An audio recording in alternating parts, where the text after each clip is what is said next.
Selamat sore, Bung Firdaus Ilyas. Ya, selamat sore Bung Meldi Rendra. Putih, bersih. Apa kabar Bung Meldi? Baik, baik. Jadi berita kemarin tentang Pangandaran menarik ya. Ada pungli di Pangandaran. Ya, Nah, kalau kita lihat ini kan sebenarnya pungli begini udah berkali-kali terjadi ya. Nah, kalau kita lihat pola-polanya bagaimana nih, Bung Firdaus? ada seorang ASN ya, sudah ASN sudah diangkat, Hmm, Usen Ali Rapsajani ya, ya. calon guru di Pangandaran, Kabupaten Pangandaran.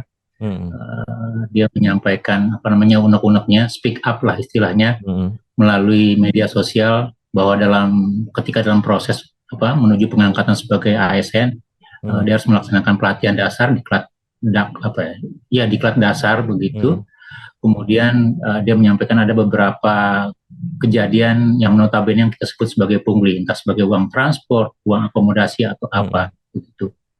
Nah, memang kalau dilihat dari prakteknya, praktek ini agak umum ya, jadi banyak terjadi gitu ya. Dan biasanya kita dengar itu biasanya pungli dari masyarakat yang dilakukan oleh oknum ASN atau hmm, aparatur atau pelayan publik begitu. hmm, Nah, agak jarang memang ada orang yang bercerita, artinya orang dalam, orang pegawai negeri sendiri, ASN sendiri menceritakan dugaan pungli oleh temannya sesama ASN gitu. ya. Jadi ini menarik, itu yang agak berbeda ya. Jadi dalam konteks misalnya tadi kalau Bung Mel dikatakan kiranya dari model atau modus gitu ya atau pungli seperti ini gitu. Satu ini yang menarik. Jadi agak jarang orang mengungkapkan dugaan-dugaan pungli, gratifikasi atau korupsi oleh internal sendiri gitu. Artinya dia Hmm, membuka apa yang terjadi pada institusinya sendiri begitu. Jadi kalau dalam skema atau teori suap gitu ya, ini hmm, yang disebut sebagai inbound bribery. Jadi suap yang hmm, terjadi di dalam dan antar sesama insan pegawai atau sesama karyawan dalam suatu institusi begitu. hmm, Nah, hmm, yang kedua juga yang menarik adalah ini terjadi juga dalam konteks bagaimana institusi itu ini kan bagian dari tupoksi untuk pelayanan publik dalam hal ini hmm, pengajaran, pendidikan. Dia sebagai seorang calon guru begitu ya. Nah, kemudian yang dilakukan oleh oknum kepegawaian tanda kutip kemudian dimintakan uang gitu ya, pungli tanda kutip. Nah, pertanyaannya kalau ketika seseorang akan menjadi calon pegawai negeri menjadi guru gitu ya, hmm, kemudian di awal saja dia sudah dibebani dengan pungli gitu ya, dengan pungutan biaya atau dengan biaya-biaya ilegal tanda kutip yang notabene tidak sesuai dengan peraturan perundang-undangan, maka bisa hmm, jadi nanti itu akan menjadi budaya dan itu akan terbawa ke ruang kelas. Nah, kalau hmm, masuk ke ruang kelas bisa jadi nanti ketika ada mekanisme pemberian pelajaran, pengelolaan pembelajaran hmm, dengan dengan anak murid atau dengan orang tua, maka bisa jadi budaya-budaya ini akan muncul lagi. Jadi hmm, ini yang kita agak takutkan gitu ya, bahwa praktik ini akan muncul lagi dalam ketika mekanisme proses belajar mengajar. Nah, kalau gurunya sudah mengajarkan untuk melakukan pungli atau bribery, maka bisa jadi juga murid yang dihasilkan atau karakter muridnya itu juga mengamini atau menjalankan praktek-praktek pungli gitu. Dari modus tadi sebenarnya berarti ini peristiwa ini terjadi dari tahun ke tahun ya, setiap ada eh, ASN baru begitu, dan ini udah menjadi pola lama, Bung Firdaus. Iya, kalau dari polanya atau modusnya ini pola yang terjadi acap-acap ya setiap tahun lah, tergantung dari Hmm, event-event pelayanannya gitu. Kalau misalnya pelayanan yang terjadi setiap hari misalnya pelayanan yang bersentuhan dengan publik gitu, maka diindikasikan praktek ini masih masih banyak terjadi. Kesehatan, pendidikan, perizinan gitu ya atau hmm, apapun gitu. Nah, kemudian kalau dalam praktek-praktek yang sifatnya insidentil misalnya tadi ada diklat atau ada pemilihan tertentu atau evaluasi tertentu, bahkan dalam hmm, kita sebut ya dalam pengawasan internal dalam mekanisme audit saja, maka hmm, juga masih ada beberapa misalnya, atau oknum tertentu yang misalnya ingin memuluskan atau memoles performanya dengan menyuap hmm, asesor atau auditor misalnya. Dan hmm, ini juga ini menurut saya yang menjadi suatu yang berbahaya begitu ya. Nah, hmm, kalau kita ingat dalam beberapa diskusi kita yang sebelumnya, diskusi hmm, kopi sore kita begitu ya, diskusi sore kita kan mengingatkan bahwa salah satu yang perlu dilakukan adalah internal kontrol, memperkuat internal kontrol. Nah, kalau kita bicara internal kontrol adalah adanya mekanisme tidak saja dari kejelasan peraturan gitu, apa yang boleh, apa yang tidak, kemudian standar layanan, tetapi juga kita juga harus menyediakan standar komplain. Artinya kalau ya, ada gangguan, ada pelanggaran peraturan gitu ya, atau bahkan ada indikasi-indikasi penyimpangan atau dugaan kerugian keuangan negara, kita masukkan di dalam kanal kotak pengaduan atau WBS, whistleblowing system misalnya gitu. Nah sayangnya untuk Pangandaran ini tidak keluar melalui mekanisme itu. Jadi channel-channel atau kanal-kanal resmi yang ada di Pemda, Pemkab atau di provinsi itu tidak menerima ini. Dia keluarnya di mana? Di dalam media sosial, begitu. Nah media sosial lah kemudian viral, kemudian baru ditindaklanjuti dan Pemdanya kaget, oknum atau Pemdanya kaget mengatakan, oh iya kenapa itu terjadi begitu. Nah pertanyaannya kalau memang itu terjadi, kenapa itu tidak disampaikan dalam internal? Mungkin saya belum tahu ya secara detailnya seperti apa. Tapi kalau kita lihat mungkin sudah ada 1-2 yang melaporkan dalam mekanisme pengaduan internal gitu ya.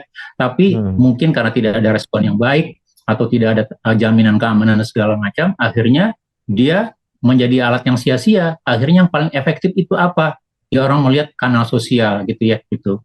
Jadi kalau kita berkaca dalam beberapa kasus yang heboh ya dalam 6 bulan tahun inilah 2023 misalnya dari kasus gaya hidup mewah begitu ya atau beberapa yang lain misalnya, dan semua itu muncul melalui kanal-kanal media sosial. Jadi sekali lagi media sosial juga nampaknya menjadi suatu forum efektif di dalam melakukan kontrol atau internal kontrol paling tidak dari publik gitu. Nah yang berikutnya juga yang agak mengkhawatirkan Bung Meldi adalah ternyata kalau kita baca lagi beritanya begitu ya, jadi Bung Hussein ini gitu ya, saya pikir nih hebat, anak muda berani speak up gitu ya. Nah sayangnya juga ketika dia sudah menyampaikan itu, melakukan komplain ini, dia juga mendapatkan semacam pembalasan balik, pembalasan tanda kutip lah, dia diancam gitu ya, kemudian diintimidasi tanda kutip begitu, sehingga itu yang membuat niatnya untuk menjadi guru mengajar itu jadi mundur, jadi kendur segala macam begitu. Nah menurut saya ini juga hal berikutnya yang juga harus dibenahi tanda kutip ya, artinya satu tadi mengoptimalkan mekanisme pengaduan yang ada baik di institusi pemerintah atau di eksternalnya gitu ya.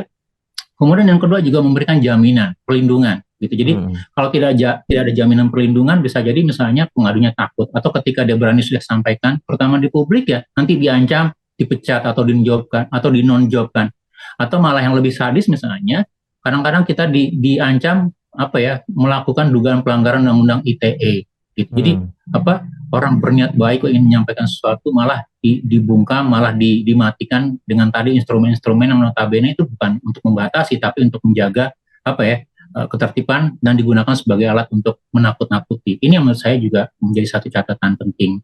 Pengawasan internal ini memang sering kali diselesaikan secara internal ya, dan secara internal gitu ya, dan akhirnya tidak membangun sistem yang baru untuk itu. Ya, walaupun kita belum mencari bukti-bukti ya, tapi kalau kita rasakan ketika Hussein membuka itu berarti sistem itu telah berjalan lama dan itu sudah menjadi sebuah aturan-aturan yang tidak tertulis gitu yang ada di ASN gitu, Bung Firdaus. Ya memang kalau kita kalau kita lihat sebagai sebuah ini kan saya katakan ini semacam puncak gunung es ya. Gitu. Jadi kalau selama ini sudah ada reportingnya, pengaduan-pengaduannya baik dari publik. Nah menarik misalnya kalau kita baca dari hasil survei integritas KPK ya, kita lihat nih Pangandaran Jawa Barat ya. Nah kalau kita mau berkaca misalnya Jawa Barat ini integritasnya untuk 2 tahun terakhir ya, jadi 2021-2022 begitu ini respondennya adalah pegawai negeri sendiri gitu, ASN gitu yang menyampaikan gitu. Nah kalau kita lihat nilai integritasnya itu kalau kita bandingkan peer group sepulau Jawa Barat itu termasuk yang paling rendah. Jadi 2 rendah itu provinsi, ya artinya provinsi dan kabupaten kota ya, satu wilayah gitu ya. Jadi yang terendah pertama itu Banten, itu nilai integritasnya itu sekitar 70 sekitar 70-an. Kemudian yang kedua itu juga Jawa Barat. Yang tinggi itu DIY, Daerah Istimewa Yogyakarta, itu hampir 79 nilainya. Kemudian disusul Jawa Tengah, Jawa Timur. Nah, jadi Jawa Barat dan Banten itu yang notabene 2 wilayah, baik itu tingkat provinsi, kabupaten, kota, yang nilai integritasnya itu lebih rendah dibandingkan peer group-nya sepulau Jawa. Nah, ini menjadi catatan gitu. Nah, yang berikutnya yang tadi kalau kita lihat misalnya, artinya apa? Dari banyak laporan-laporan yang sudah muncul, kelemahannya di apa? Di evaluasinya, jadi di monefnya. Jadi kalau kita lihat misalnya laporan sistem, nah kita tidak pernah mengevaluasi sistem ini, di sistem WBS-nya, sistem zona integritas atau wilayah bersih melayani misalnya. Apakah sistem itu sudah efektif atau tidak? Apakah sistem itu sudah berjalan atau tidak? Kemudian adakah laporan-laporan yang masuk Kalau ada seperti apa, kalau tidak ada kenapa? Ya. Kemudian ditanya respondennya apakah mereka berani atau tidak, gitu, apakah memberikan kepercayaan kepada sistem ini atau tidak, begitu. Nah, ini yang menurut saya menjadi satu juga catatan penting dalam membangun sistem integritas atau pencegahan nanti ke depan ya. Artinya, pertama, kalau kita bicara formalitas, jadi apa ya, pemberian sertifikat wilayah bersih lainnya atau zona integritas gitu, itu hanya formalitas dokumen saja, pemenuhan dokumentasi gitu. Tapi dalam prakteknya, dalam budayanya, dalam pelayanan itu juga masih kurang. Jadi kita harus melihat sampai ke praktek dan budayanya begitu. Kemudian yang kedua, melihat apakah sistem ini memang dijalankan oleh orang-orang yang bisa membangun integritas. Nah, Bung Meldi, gitu ya, kalau kita berkaca di banyak kasus misalnya, ketika sistemnya baik, tapi yang menjalankan juga tidak baik misalnya, maka sistem itu tidak akan berkembang. Gitu. Jadi tidak akan diwaro, gitu ya. Sistem itu hanya didiamkan saja misalnya. Artinya apa? Maka mau tidak mau juga orang yang mulai sistem ini juga harus diberikan orang-orang yang memang memiliki integritas yang baik, kemudian punya komitmen untuk melakukan pencegahan anti korupsi, punya komitmen untuk meningkatkan pelayanan dan seterusnya gitu. Nah, ini yang menurut saya menjadi pembelajaran utama ya. Jadi kalau kita lihat tadi, Jawa Barat punya PR besar dalam membangun sistem integritas. Walaupun kalau kita bicara kelompok provinsi misalnya, jadi provinsi Jawa Barat nilai integritasnya cukup tinggi gitu ya. Tapi Pemda kabupatennya itu ketinggalan. Gitu. Nah, artinya kalau Pemda Kabupaten ujung tombak utama dalam membangun budaya anti suap, anti pungli, perjalanan dinas dan segala macam, tapi dalam prakteknya itu juga masih marak terjadi, maka bisa jadi potretnya secara keseluruhan buruk begitu. Jadi mungkin nanti kalau mudah-mudahan nanti siapa ya, Bung RK, Pak Ridwan Kamil atau jajaran yang lain juga bisa melihat begitu ya, melakukan evaluasi bahwa sistem integritas Jawa Barat secara keseluruhan, baik provinsi, kabupaten, kota, akumulatif itu belum baik, masih kalah dengan daerah yang lain begitu. Dari kasus Pangandaran ini kita akan banyak sekali evaluasi yang perlu dibenahi ya, Bung Firdaus ya. Dan semoga Bung Ridwan Kamil bisa memberikan banyak hal gitu ya, banyak catatan atau memperbaiki sistem untuk Jawa Barat, walaupun dia 4 bulan lagi dia selesai ya. Dan ini kalau dikebut dia bisa, saya rasa ini nilai yang baik untuk Jawa Barat. Terima kasih Bung Firdaus. Sama-sama Bung Meldi, terima kasih banyak. Salam Indonesia bersih. Selamat sore, salam Indonesia bersih.